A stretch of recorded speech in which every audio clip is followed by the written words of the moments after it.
एक तरफ जहां आसमान में बिजली गरज रहा है, वहीं दूसरी तरफ हमारे डुमरी के विधायक टाइगर जयराम महतो गरज रहे हैं। यह प्रकृति और टाइगर जयराम महतो का नजारा, ये दुर्लभ नजारा काफी कम देखने को मिलता है। दोस्तों, अभी धनबाद से टाइगर जयराम महतो एकदम पुराने अंदाज में गरज रहे हैं और बीसीसीएल को सीधी चेतावनी दे रहे हैं कि जिनकी भी जमीनें उन्होंने अपने कंपनी के लिए लिया है और उनको बदले में नौकरी नियोजन नहीं दिया है, 1 महीने के अंदर अंदर जो है उनको नियोजन उचित मुआवजा दिया जाए, अन्यथा बड़ा आंदोलन होगा। टाइगर जयराम महतो क्या कुछ बोले हैं, पहले हम आपको वो सुनाना चाहते हैं, तो पहले सुनिए और फिर उसके बाद जो हम बोलेंगे वो जरूर सुन के जाइएगा। देखिए, बैठा है तो बहुत दुख भी लग रहा है और गुस्सा भी लग रहा है कि आखिर कौन झारखंड हमने बागला बनाइले, किस झारखंड के हमने बागला बनाइले, आज कैसे झारखंड हमने के सफल है, आज की हमने क्या प्रधान शक्ति लड़ने वाला है। आज इस सभा के माध्यम से मैं बीसीसीएल प्रबंधन को चेतावनी देना चाहूंगा कि भारत लोकतांत्रिक जैसे आप लोकतांत्रिक मूल्यों का अनुपालन करें, नहीं तो एक कहावत है, मरता क्या नहीं करता। हमारा गांव चला गया, हमारा रोजगार चला गया, हमारे गांव आज आग के नीचे चल रहे हैं। यदि आज बीसीसीएल प्रबंधन अपनी मनमानी से बात नहीं आती है और आज जो ग्रामीणों की मांग है उनको नहीं पूरा किया जाता है, तो जान तो ऐसे भी हमारी एक दिन जाएगी, चाहे इस बीमारी से जाए, धुएं से जाए या कोयले की कालिक से जाए।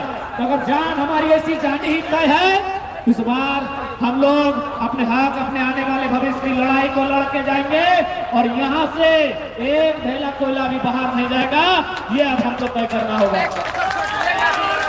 बीसीसीएल को साफ से कहेंगे, झारखंड का निर्माण इलाकों की ढेर पर हुआ है। ये छत्तीसगढ़ राज्य नहीं है, ये उत्तर प्रदेश से बना उत्तराखंड नहीं है, ये बॉम्बे से बना महाराष्ट्र और गुजरात नहीं है, ये झारखंड है। और झारखंड राज्य की नींव हमारे पूर्वजों ने अपनी गर्दनों को काट कर रख कर इस राज्य की नींव रखी है। अगर आज जरूरत पड़े तो बीसीसीएल रहे चाहे कोई भी रहे, अगर आर पार की लड़ाई लड़ने की जरूरत पड़े तो इस राज्य से, इस जिला से एक भी ढेला कोयला बाहर नहीं जाएगा, उसके बाद परिणाम जो होगा देखा जाएगा।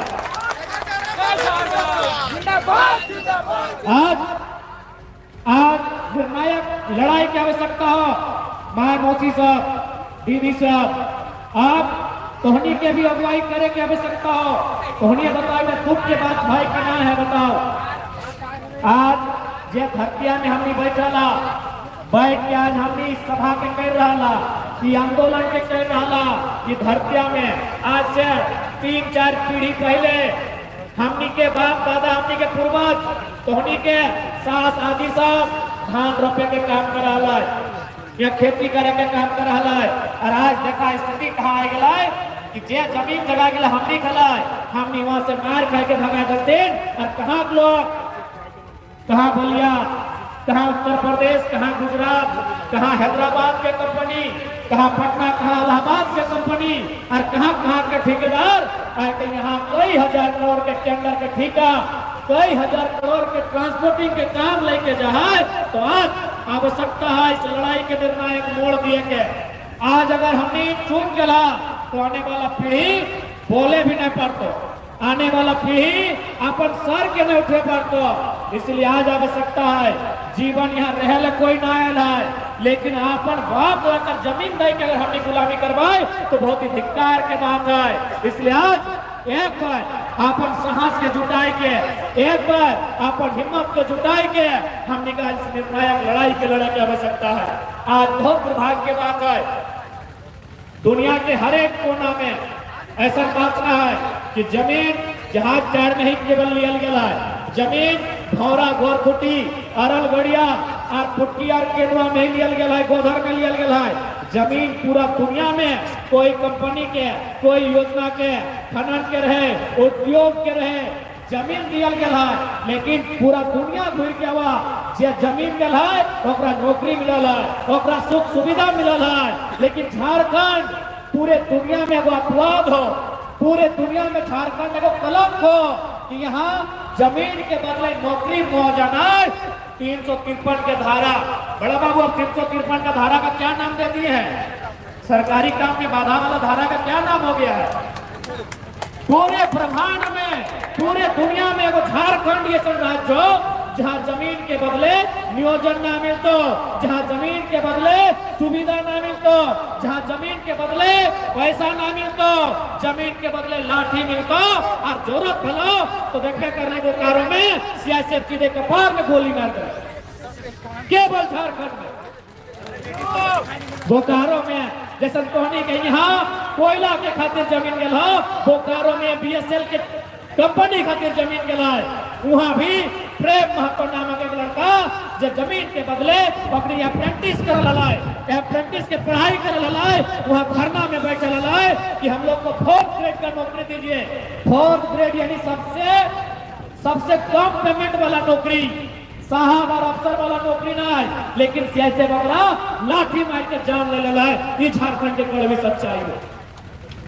पूरे जमीन हर एक जगह क्या है, जमीन जापान में भी गया है, जमीन जर्मनी और फ्रांस और ऑस्ट्रेलिया में भी गया है, कोयला ऑस्ट्रेलिया में भी मिला है। लेकिन वहां जमीन के बदले जकर जमीन लियल जा है ओकरा मुआवजा मिला है, और उस परिवार के नौकरी मिला है, और नया जगह घर बनाए के सरकार दे है। लेकिन हमने कि हाँ, सरकार और सरकार के डिपार्टमेंट, सरकार के पुलिस, सरकार के प्रशासन घर उजाड़े में आगू रहता, ये बहुत ही शर्मनाक बात है। इसलिए आज तमाम माँ मौसी के साथ नौजवान सबके क्या चाहो कि आज लड़ाई के आर पार लड़ल जिताई। आज अब अपन हक से, अपन अधिकार से किसी प्रकार के कोई समझौता न है चाहे। आज हमने समझौता करते करते आज 70-80 साल पार कर दिए। लगभग 1913-14 में शायद झारखंड के धनबाद में कोयला में पहली बार आग लगल है। कब लगल है रामप्रसाद? ये सुशील जी, शायद 1913-14 में झारखंड में धनबाद में कोयला में पहली बार आग लगल है। आज 100 साल से ज्यादा भय गया है। हमने आज भी लड़ाई लड़ रही है, आज भी हमने समझौता करके हमने आज भी संघर्ष कर रही है।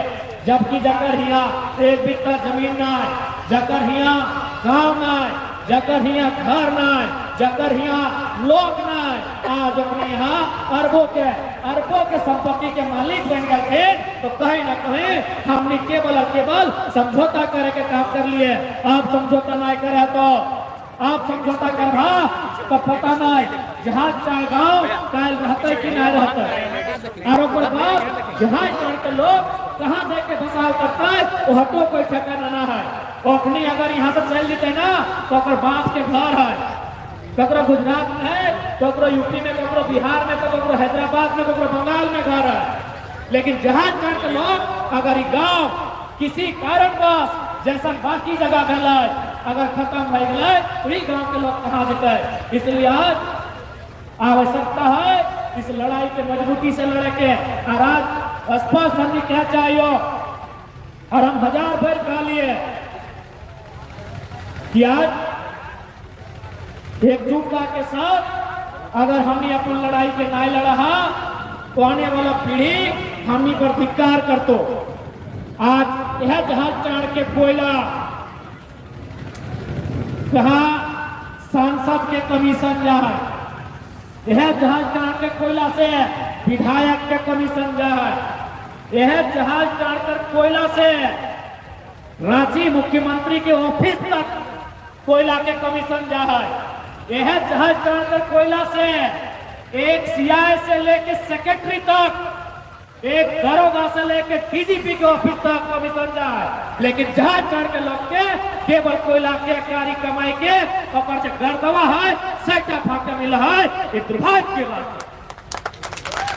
और जहाज चढ़ के कोयला एवं दरोगा से लेके डीजीपी के ऑफिस तक चंदा का तो जहाज चढ़ के कोयला एक सीआई से लेके एक सीओ से लेके सेक्रेटरी के ऑफिस तक चंदा जाओ कमीशन के रूप में।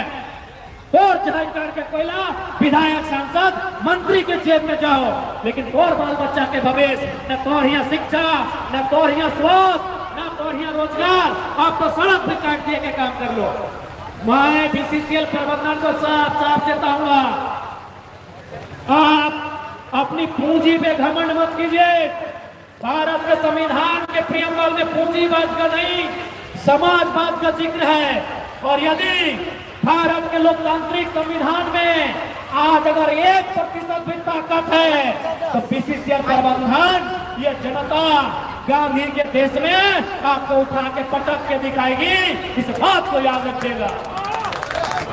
यदि भारत के संविधान में यदि शोषित वंचितों के पक्ष में 1% भी आज जान बची है तो ये शोषित वंचित लोग बीसीसीएल रहे चाहे कोई प्रबंधन रहे, अपना हक अपना अधिकार लेने का भी मादा रखती है।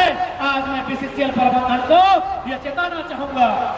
मैं सबसे पहले बीसीसीएल प्रबंधन को साफ साफ कहूंगा कि आप कम से कम जो भूमि अधिग्रहण का नियम है,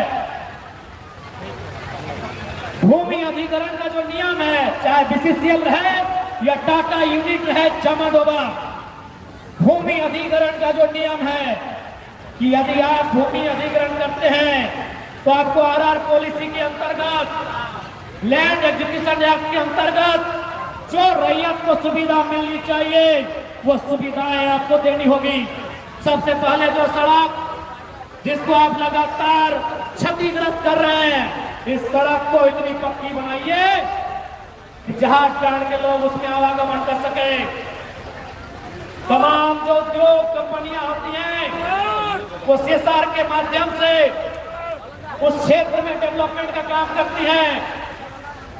इसलिए मैं स्पष्ट आपको चेताना चाहूंगा और ये बड़ी दुर्भाग्य मैं मीडिया बंधुओं के माध्यम से इस राज्य की जनता को कहना चाहूंगा कि कितना दुर्भाग्य है और किस प्रकार से, यदि आपको लोकतंत्र की हत्या देखनी हो, यदि आपको भारत के संविधान की हत्या देखनी हो, यदि आपको विधि व्यवस्था कानून की हत्या देखनी हो, यदि गांधी के देश में गांधी के विचारों की प्रतिदिन हत्या देखनी हो, आप कोयला चले आइए, आप कोयला के खदानों में चले आइए। कोयला के खदानों में, लोकतांत्रिक देश में, संवैधानिक देश में रोज गांधी अम्बेडकर के विचारों की हत्या होती है। जब किसी ने कहा है, जब धनबाद के उपायुक्त ने कहा है उन्होंने 33 करोड़ रुपए यहाँ के रैयतों को आवंटन करने के लिए दे दिया है, तो फिर अड़चन क्यों आ रही है? ये बीसीसीएल प्रबंधन बताने का काम करेगा। पर मेरे हिसाब से 33 करोड़ का रकम भी रैयतों के लिए मामूली है। रैयत जिनकी जमीन में कोयला है, रैयत जो इस मिट्टी में कई हजार सालों से रहते हैं, जीते हैं, खाते हैं, कमाते हैं और इसी मिट्टी में मार के चले जाते हैं, उनके लिए आपने 33 करोड़ का जो आवंटन का घोषणा किया है, उस घोषणा को भी पूरा नहीं किया जा रहा है। तो कैसे नहीं माने कि लोकतांत्रिक भारत में, गांधी के, अम्बेडकर के भारत में उनके विचारों की हत्या रोज की जा रही है, ये क्यों नहीं माने?